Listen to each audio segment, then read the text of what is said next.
예, 반갑습니다. 헌법을 담당하고 있는 영남대 이부하 교수입니다.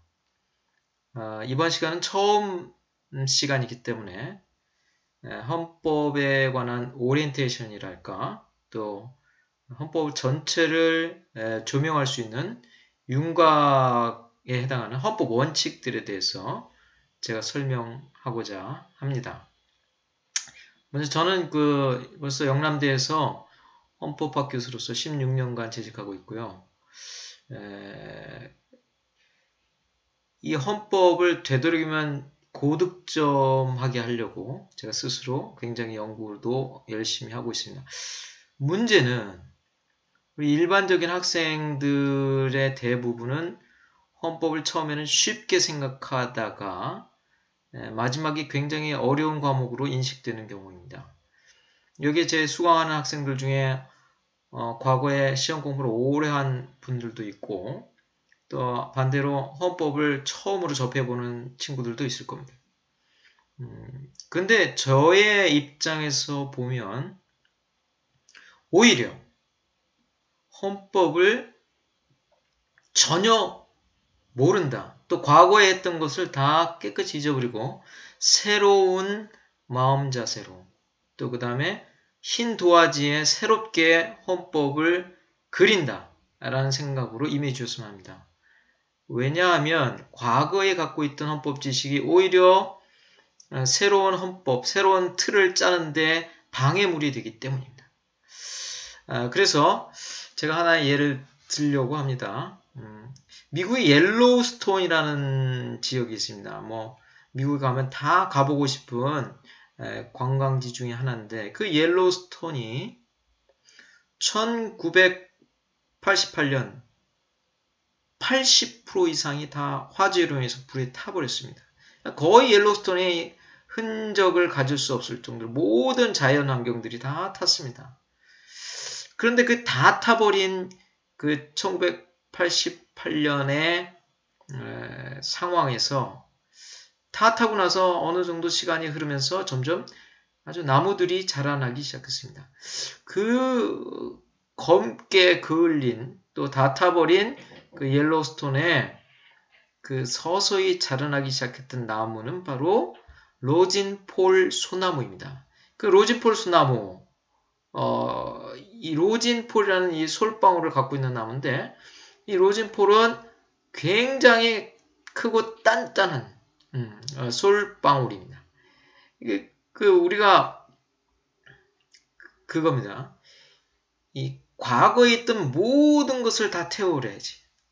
그 로진폴이라는 아주 단단하고 아주 훌륭한 나무들이 옐로우스톤을 지금 아주 다 울창하게 만들었듯이, 우리 과거에 있던 모든 것들을 다 버리고 새롭게 해야지만 그 울창한 로진폴 소나무처럼 지금 우리의 실력이 쌓여질 수 있다, 이렇게 생각을 합니다.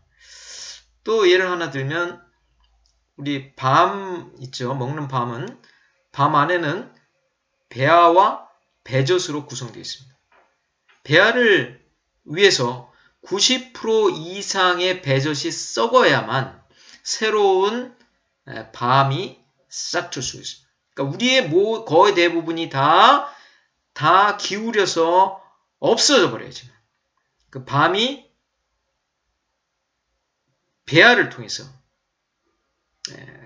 밤으로 될 수가 있습니다. 배젖이 거의 90%의 배젖이 다 썩 없어짐으로 해서 이 배아를 통해서 밤이 만들어지는 것입니다. 우리가 이런 생각으로 과거의 것들을 다 일단 제쳐두고 새롭게 시작한다는 마음제수로 헌법을 공부해 주셨으면 합니다. 그러면 오늘 수업에 들어가기 전에 제가 또 정신교육을 하도록 하겠습니다. 우리가 모든 일을 할 때 일단 목표를 가져야 됩니다. 어떤 목표냐? 확고한 목표를 가져야 됩니다. 목표가 또는 결심이 서 있지 않은 상태에서 하는 것은 굉장히 추진력이 없다, 또 성공 가능성이 낮다, 이렇게 생각합니다. 그래서 우리는 확고한 목표, 결심을 가져야 됩니다. 우리가 지금 이 헌법을 공부할 때 우리 배운 것을 잘 이해하도록 해야 됩니다. 여러분 이런 시험을 쳐보시는 분인데 운전면허 시험 이건 굉장히 쉬운 시험입니다. 그래서 뭐 필기시험, 운전면허 시험, 필기시험 치고 나면 뭐 100점 일어나게 하고 굉장히 고득점자가 많습니다. 그리고 많은 상당수가 합격을 하게 됩니다. 왜냐? 운전면허 시험은 며칠만 공부하면 쉽게 합격할 수 있는 그렇게 어렵지 않은 시험이라는 겁니다. 운전면허 시험 공부할 때 아주 몇 달, 1년을 공부한다. 몇 년을 공부해서 아주 퍼펙트하게 한다. 이렇게 할 필요도 없어요. 며칠만 퍼펙트하게 하면, 며칠만 집중 투자하면 고득점을 할 수 있다는 거죠. 그런데 변호사 시험은 그렇게 해서는 안 된다. 이거예요. 남들만큼 대충 해서 합격할 수 없는 시험이라는 거예요. 왜냐? 그만큼 합격률이 낮아졌기 때문입니다. 그러니까 시험의 어떤 고도의 또는 전문가를 키우는 시험일수록 합격률이 낮습니다. 희소 가치가 있다는 거죠. 우리가 운전면허 시험처럼 누구나 거의 대부분 붙을 수 있는 시험이 아니라 필기시험이 아니라 변호사 시험은 누구는 떨어지고 누구는 붙는 이런 희소 가치가 있는 시험이라는 겁니다. 그러니까 목표를 일단은 확고하게 가져야 됩니다. 내가 변호사가 돼서 어떠한 정체성을 가지고 어떤 삶을 살 것인가를 미리 계획해야 된다. 목적 의식을 가져라. 그리고 정체성을 가지고 내가 왜 변호사 시험을 통해서 어떠한 방향으로 어떠한 목적을 가지고 살 것인가를 생각해야 된다. 근데 제가 이제 변호사들을 많이 보면 이런 경우가 있어요. 처음에는 변호사를 통해서 아주 자기의 목표를 또 자기의 삶의 방향을 정했다가 어떻게 되냐? 돈만 생각하는 변호사들이 많이 있다는 거죠. 그래서 가장 중요한 덕목은 제가 생각하면 덕승제라는 말을 좋아하는데 덕승제입니다. 그러니까 덕이 능력을, 재주를 이기게 해야 된다는 말입니다. 재주가 아주 뛰어나면 결국에는 뭐라냐? 남을 파괴하는, 남을 짓밟는 사람이 된다는 겁니다.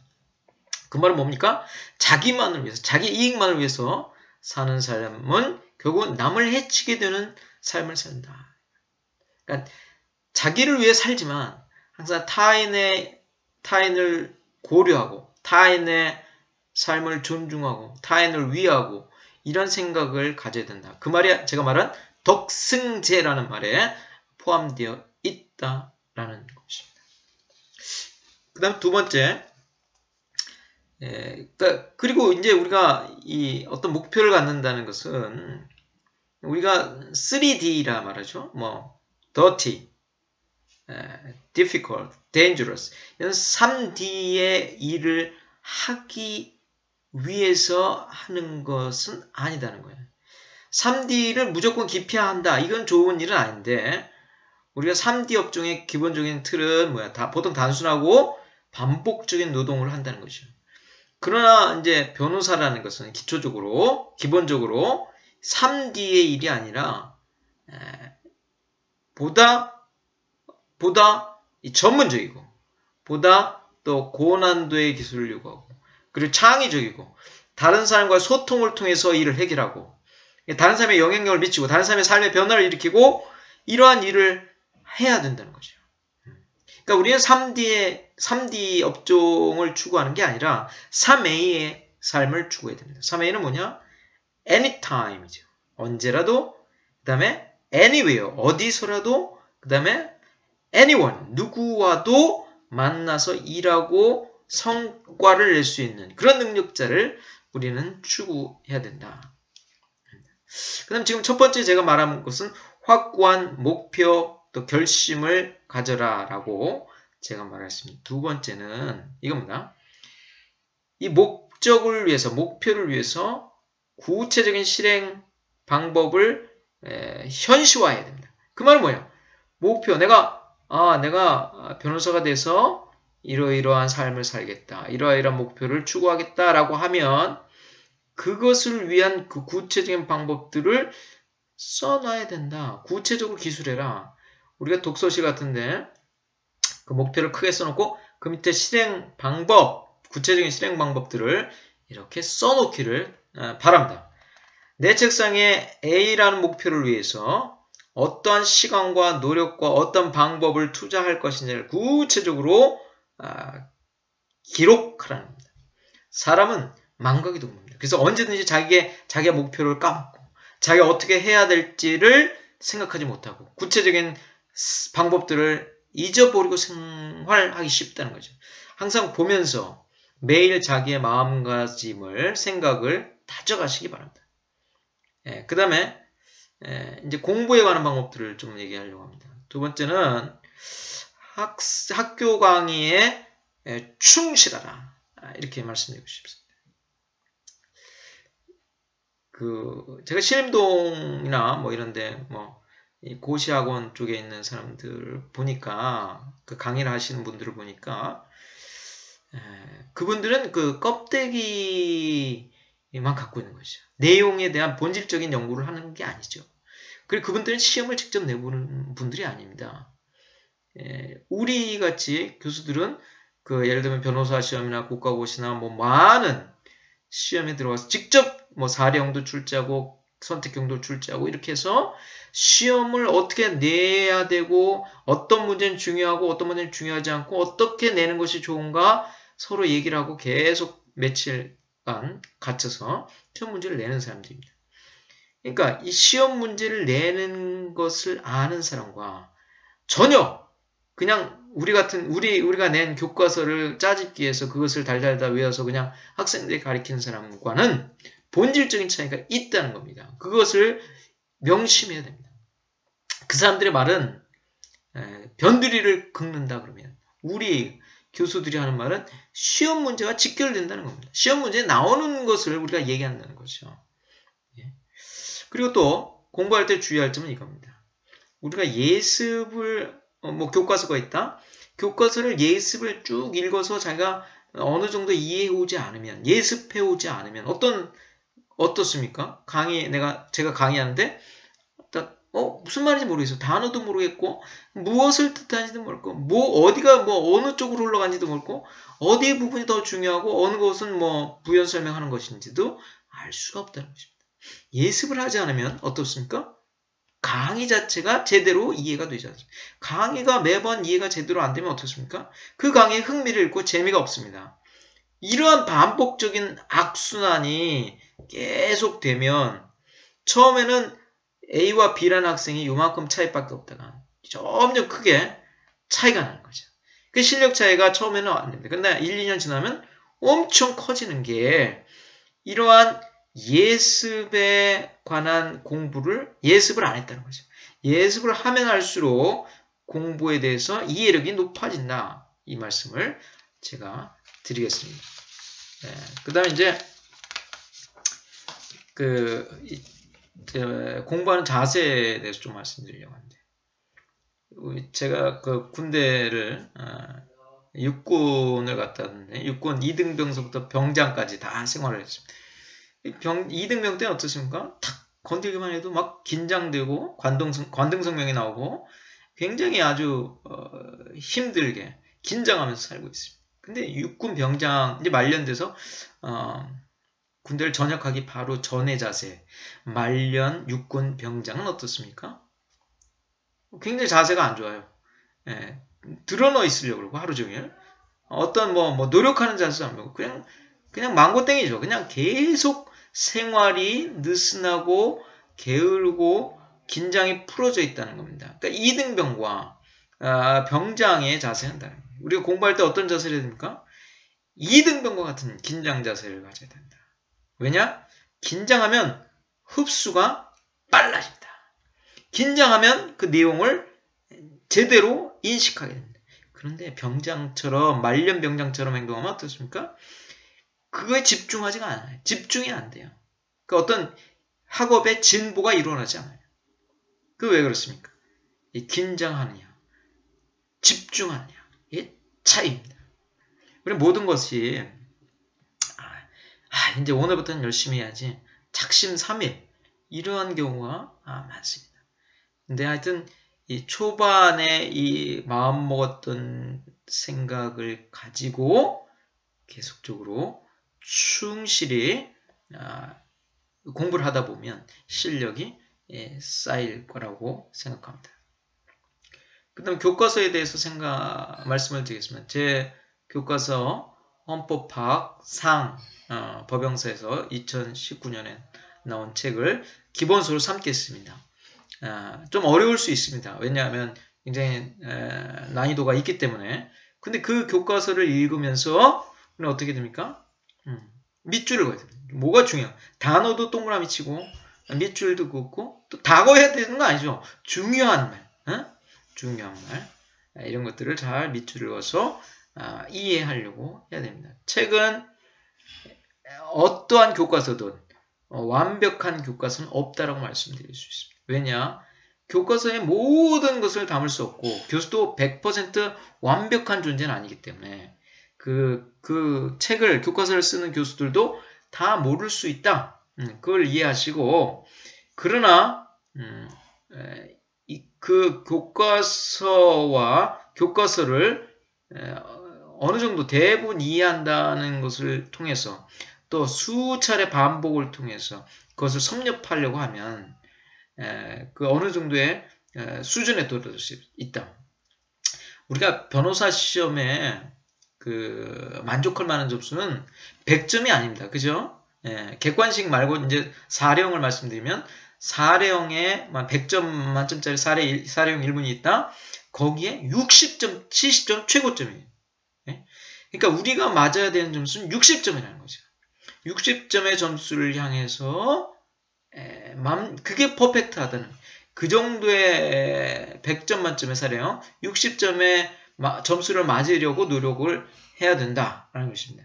그만큼 그 내용도 있어야 되고 그런 어떤 형식, 기술 뭐 이런 것들도 있어야 되는데 그것은 앞으로 수업하면서 이제 채워가도록 하겠습니다. 우리에게 남겨진 시간은 제한적입니다. 한정적입니다. 이 짧은 시간에 얼마나 효율적으로, 얼마나 집중적으로 공부하느냐가 우리의 당락을 결정할 수가 있습니다. 배운 것을 반복함으로써 자기의 것으로 만드는 것이 아주 중요하다. 이렇게 생각되어집니다.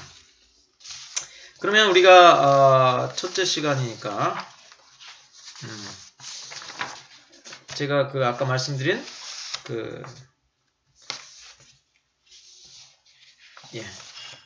말씀드린 헌법 원칙에 대해서 이제 설명을 드리려고 합니다. 먼저 법치국가 원리라는 말을 잠깐만 하겠습니다. 우리 법치국가 원리라는 말을 많이 씁니다. 법치국가 원리. 근데 법치국가 원리는 이 대륙법계에서 말하는 법치국가 원리라는 말을 쓰고, 그 다음 영미법계에서는 뭐라고 하냐?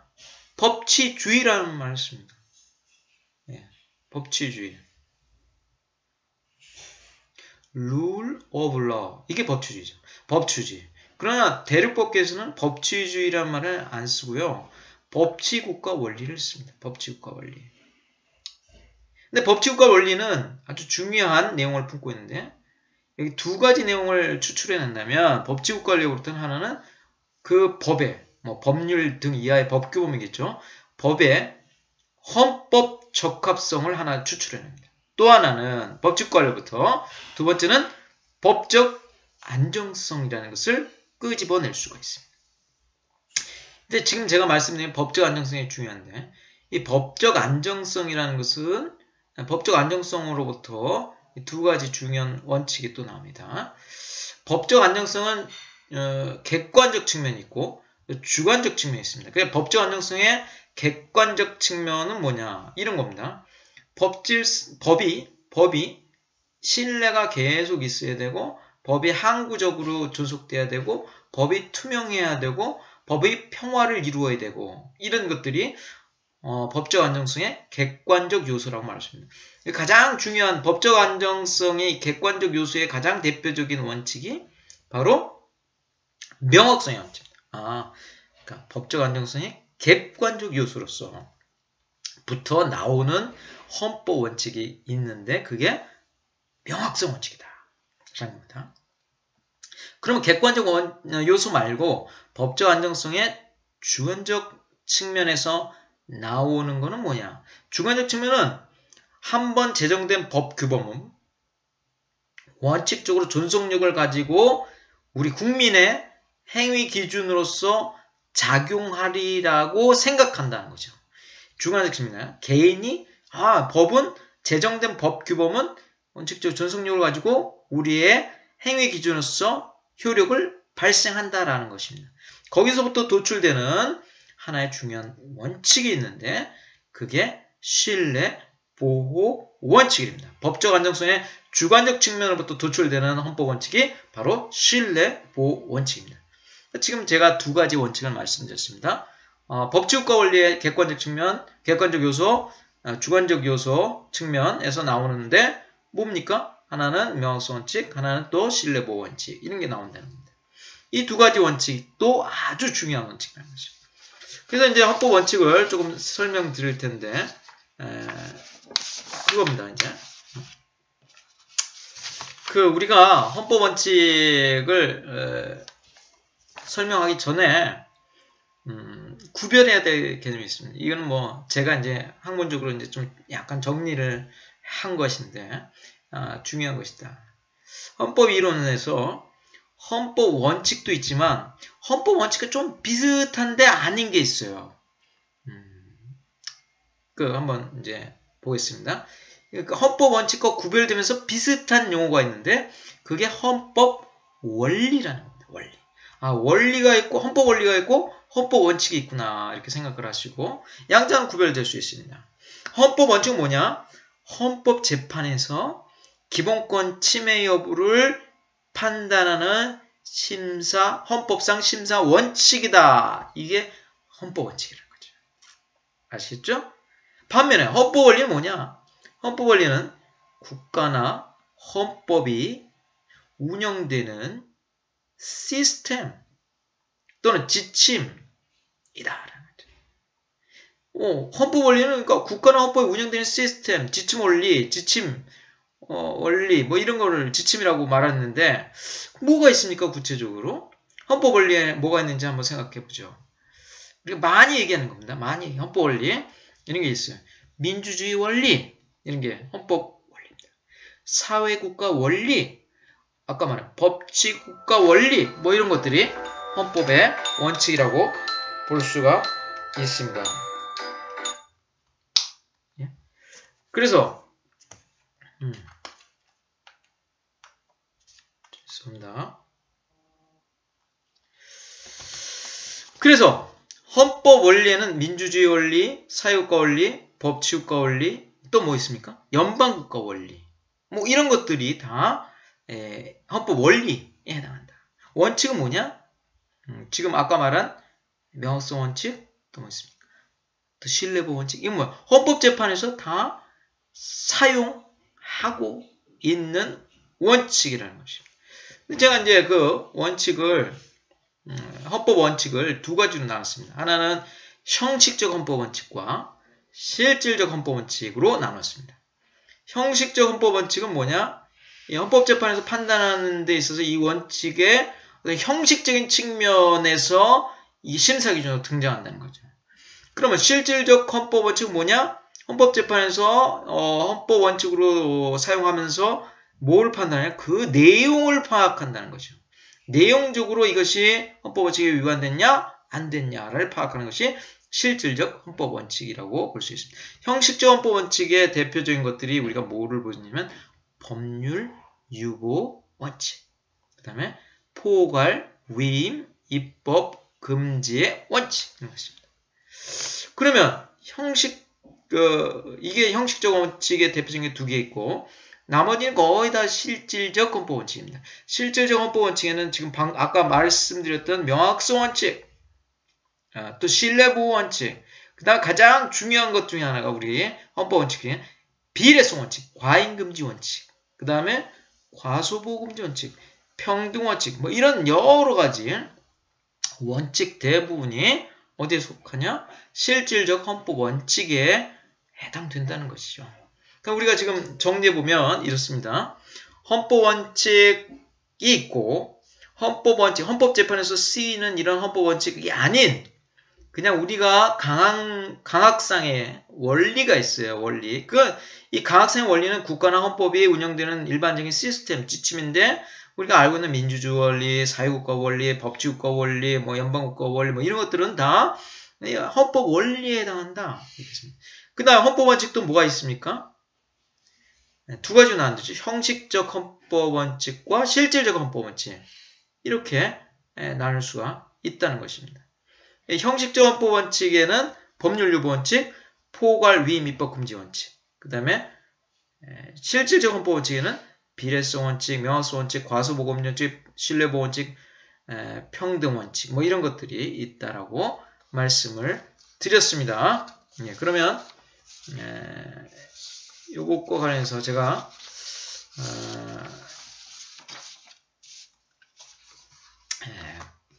먼저 이제 국가에 대해서 약간 생각을 해보려고 합니다. 보통 이제 국가 하면 어떤 말을 하냐면 옐리네크의 국가 3요소설, 국가 권력, 국민, 그다음 영토 이렇게 말을 하고 있습니다. 이 옐리네크의 국가 3요소설은 우리가 어떻게 평가할 수 있냐면 국가가 뭐냐 그러면 이거 세 가지 요소를 가진 것이 국가다 이렇게 말을 하고 있습니다. 근데 이것은 뭐냐 이 헌법적인 파악이라기보다는 국제법적인 국가의 요소를 말하는 거예요. 국제법적으로 보니까 국가라고 인정하려면 뭐가 있으냐? 국민이 있어야 된다. 영토가 있어야 된다. 국가 권력을, 주권을 가져야 된다. 뭐 이런 세 가지가 갖추면 국가라고 봐주겠다라고 국제법적으로 얘기하는 거예요. 또 하나, 이러한 세 가지 요소는 형식적인 요소예요. 실질적인 운영하는 어떤 진짜 중요한 것들이 아니라 실질적인 내용을 말하는 거예요. 형식적으로 이 세 가지 있어야 된다라고 말하는 것입니다. 그래서 약간 불충분한 개념 요소, 국가에 대해서 말하는 이론이다. 이렇게 볼 수 있습니다. 하여튼 지금 옐리네크 국가 3요소론 요소설이 가장 이제 유력하다 이렇게 보여지는데 제가 말하려고 하는 것은 이제 국가가 국가의 이제 가장 중요한 것들의 여러 가지 상징적인 의미들이 있는 것들이 있어요. 그러니까 예를 들면 뭐냐면 중국의 많은 나라들이 국가에 색이 있었어요. 국색이. 그러니까 예를 들면 중국의 아주 옛날에 상나라는 백색이 자기네 색깔이었고 중국의 주나라 알죠? 주나라, 중국의 옛날에 한나라, 중국의 명나라 다 적색입니다. 그래서 지금까지 중국은 거의 이 옛날에 세 나라가 다 적색을 국가의 색으로 선택했기 때문에 적색을 그렇게 좋아해요. 중국의 진나라는 흑색이었고 당나라와 청나라는 황색이었습니다. 그래서 황색 옷을 입은 황제들을 많이 보죠. 황색 뭐 이런 것들이 다 국색입니다. 그러니까 국색도 있고 우리 3.1절 같은데 이제 국기를 또 걸죠. 국기 이것도 국가를 상징하는 겁니다. 그다음에 우리가 애국가, 국가 노래 이것도 있습니다. 근데 우리가 헌법재판에서 자주 나왔던 수도는 뭐냐? 수도도 국가의 상징이냐? 아니다는 거예요. 수도라는 것은 국가의 상징은 아니고 국가를 대표하는 중심 도시 정도로 하나 볼 수 있는 거죠. 그래서 수도는 어떻게 됩니까? 이 국기, 국가, 국세, 국기, 국색 뭐 이런 것들은 다 국가를 상징적인 의미, 국가를 상징하는 것들이다 라고 보여지면 이 수도는 국가를 대표하는 하나의 중심 도시지 그래서 언제든지 법률에 의해서 변경할 수 있는 사항이 될 수도 있다. 이라는 것입니다. 그 다음 아까 말한 국기, 국색, 국가 이런 것들은 국가의 노래 이런 것들은 국가의 상징으로서 자기 국가의 자기 표현이고 상징으로서 그 국가 전체의 공동체의 동질성을 이끌어내고 공통의 국가의식과 통합의 효과를 발휘하는 국가의 상징이다. 이렇게 말씀드리겠습니다. 제가 또 오늘 기본권에 관한 중요한 개념들을 좀 설명을 해드리려고 합니다. 기본권 관련해서 많은 이 기초 개념들이 있어요. 기초 개념들이 있는데 오늘 제가 말하는 것은 상당히 좀 난이도가 있고 어렵기 때문에 잘 귀담아 들으셔야 됩니다. 그거죠. 이제 기본권 그러면 아주 국민의 아주 기본적인 권리다. 당연히 아주 중요한 fundamental rights다 이렇게 볼 수 있는데 기본권과 관련해서 가장 먼저 생각해야 될 것이 기본권의 보호 영역이라는 거예요. 보호 영역, 그러니까 재산권 같으면 재산권의 보호 영역이 이렇게 동그랗게 이 정도가 기본권의 보호 영역이다. 재산권의 보호 영역이다. 이렇게 하면 이 정도, 요거만 기본권의 보호 영역이면 요것만 헌법에서 기본권으로 보호하겠다. 그러니까 기본권의 이 보호 영역 안으로 국가 공권력의 어떤 행위가 들어왔을 때, 요 기본권의 보호 영역 안으로 무엇이 들어왔을 때, 이것을 우리가 뭐라 그러냐? 기본권의 침입, Eingriff 또는 기본권의 침입이라고 합니다. 또 다시 기본권 침입은 그러면 뭐와 관계됩니까? 기본권의 이 보호 영역과 관련됩니다.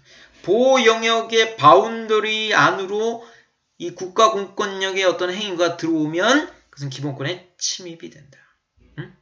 다른 말로 하면 이건 어떤가? 어떤 경우가 보통 있을 수 있냐? 법률에 입법자가 만든 국회가 만든 법률로서 나의 재산권의 침입이 일어난다. 뭐 그린벨트가 아니라 예를 들면 뭐 어떤 법률에 뭐 토지 수용에 관한 법률에 뭐 어떤 법률 몇 조가 내 재산권을 제약하게 되는 것이다. 침입하게 되는 것이다. 이렇게 볼 수가 있습니다. 그러니까 이런 기본권의 침입이라는 개념은 어떠냐? 아직 가치 중립적이고 어떤 좋다 나쁘다 위헌이다 아니다라는 개념이 없어요. 이건 현 상태로 어떤 비교 형량이나 가치 판단이 들어가 있지 않은 상태를 기본권의 침입이라고 말합니다. 예. 그러니까 공권력의 행위가 이 기본권, 어떤 재산권의 보호 영역, 기본권의 보호 영역 안으로 들어왔을 때 이것을 우리가 기본권의 침입 이렇게 말을 할 수가 있는 것입니다. 그럼 두 번째로 그거와 구별되는 기본권 침입과 구별되는 개념이 이런 게 있는데 기본권의 제한이 있어요. 기본권 제한은 뭐냐? 기본권의 보호영역이 확정된 이후에 기본권 보호영역이 확정됐죠. 그 어떤 애가 기본권 보호영역에 일정한 효과를 미칠 때 그래서 기본권의 제한이다 라는 것입니다. 우리가 헌법 사례형 문제를 쓸 때 헌법 사례형 문제 쓸 때 특별히 비례성 원칙 또는 과잉금지 원칙을 쓸 때 반드시 첫 번째 양쪽 가로 1 과잉금지 원칙 위반 여부 양쪽 가로 1 어떠한 기본권의 제한 재산권의 제한이라고 해놓고 이 재산권의 제한에는 뭘 써야 됩니까? 이 재산권의 보호 영역을 쫙 쓰고 이 사례에서 법률 이 어떤 해당 법률 몇 조 몇 항은 이러이러한 행위로서 이 갑의 재산권을 제한하고 있다. 이렇게 써야 돼요. 여기서 제한, 기본권의 제한, 재산권의 제한 이것이 바로 이 보호 영역 확정된 보호 영역 안으로 국가 공권력 법률의 몇 조 몇 조가 몇 조 몇 항이 효과를 미친다는 겁니다. 제한을 하고 있다. 이렇게 볼 수가 있습니다. 그러니까 기본권의 제한은 그럼 아까 기본권의 침입하고 뭐하고 형량이 되어 있다. 형량. 보호법관의 형량을 전제로 한다라는 것이 차이가 있습니다. 세 번째로 기본권의 제약, 침입 또는 제약, 기본권의 제한, 그 다음에 기본권의 침해가 있습니다. 기본권의 침해는 뭐냐? 기본권 말이죠. 예, 기본권 보호 영역 안에 들어와서 형량을 거쳐서 보호 영역 확정되는 기본권의 제한이 일어나고 나서 나중에 뭐 비례성 원칙 뭐로 이렇게 판단해 보고 다 보니까 헌법 원칙에서 판단해 보고 나서 나온 결과가 우위헌이다. 그 헌법적 그 기본권의 제한이 헌법적으로 정당성을 얻지 못했기 때문에 우위헌이라고 할 때 그때를 기본권의 침해, 도구라면 폐허레숭 이렇게 됩니다. 기본권의 침해라고 우리가 말을 한다는 거죠. 그러니까 우리가 지금 기본권의 침입 또는 제약, 기본권의 제한, 기본권의 침해라는 개념을 설명해 드렸습니다. 그 다음에 지금 아까 처음에 말했을 때 제가 기본권의 보호 영역이라는 말을 했는데 이 기본권의 보호 영역은요. 기본권의 보호 영역과 구별되는 것들이 있어요. 기본권의 구성 요건, 기본권의 규율 영역, 그 다음에 지금 말한 기본권의 보호 영역 이렇게 세 가지가 있는데 기본권의 규율 영역부터 먼저 말씀드리면 우리가 기본권이 보호하는 생활 영역, 기본권이 보호하지 않는 생활 영역 이거 기본권이 보호하는 생활 영역과 기본권이 보호하지 않는 생활 영역을 합쳐서 기본권의 규율 영역 이렇게 말하고 있습니다. 그러면 기본권의 보호 영역이 뭐냐? 국가의 해당 기본권의 침입, 아인그리프, 침입, 제약, 기본권의 제약이 정당화되려면 헌법상 침입과 관련한 기본권의 형식적, 실질적 요건을 갖춰야 됩니다. 기본권의 형식적, 실질적 요건을 충족하는 영역을 우리 기본권의 보호 영역이라고 합니다. 너무 어렵습니다. 어려운데 이런 거죠. 예를 들면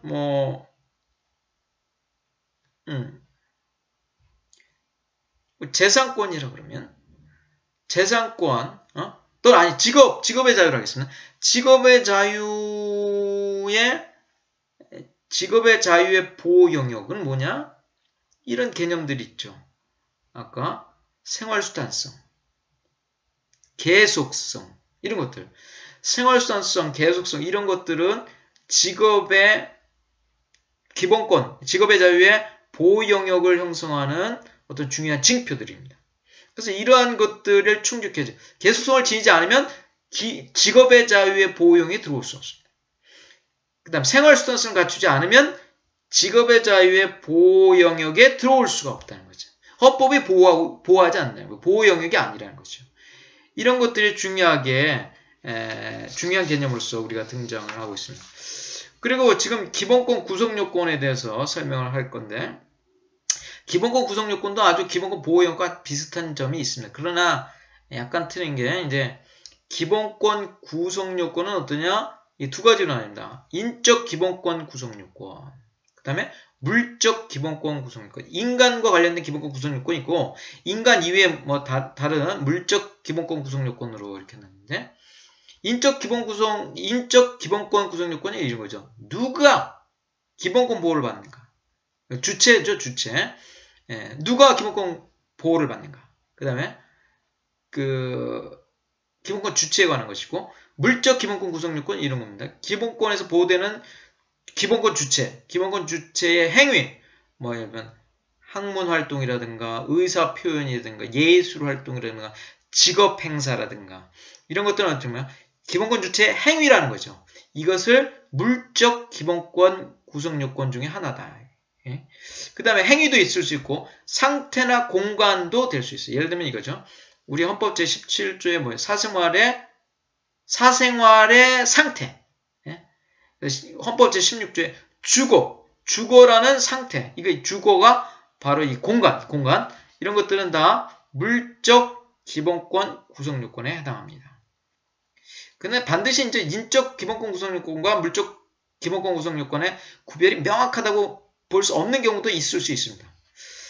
그런데 하여튼 이렇게 나눠지고 기본권 구성 요건과 관해서 이제 중요한 말은 뭐냐면 광의 기본권 구성 요건과 이제 협의의 기본권 구성 요건으로 이제 나눠지고 있다는 겁니다. 그 광의 기본권 구성 요건이라는 것은 법 규범의 모든 조건이 충족하면 법적 효과도 발생하기 때문에 기본권 구성 요건의 개념도 확장적으로 봐야 된다. 이렇게 말하는 것이고 협의의 기본권 구성 요건이라는 것은 기본권 침입에 상대되는 개념, 대립되는 개념으로 우리가 잠정적인 기본권 구성 요건 뭐 이렇게 말하기도 합니다. 하여튼 이렇게 기본권 구성 요건에 관해서 여러 가지 이론들이 나눠지고 있다. 이렇게 보면 되겠습니다. 하여튼 지금 여러 가지 기본권 관련된 개념 요소들을 설명해 드렸습니다. 우리가 많은 것들을 알아야겠지만 먼저 이런 기본권의 개념들을 잘 정리하시고 그리고 개별 기본권 또는 헌법재판에서 어떻게 이런 것들이 활용되는지를 한번 살펴보시기 바랍니다. 그럼 다음 시간에 또 새로운 주제를 가지고 만나보도록 하겠습니다. 감사합니다.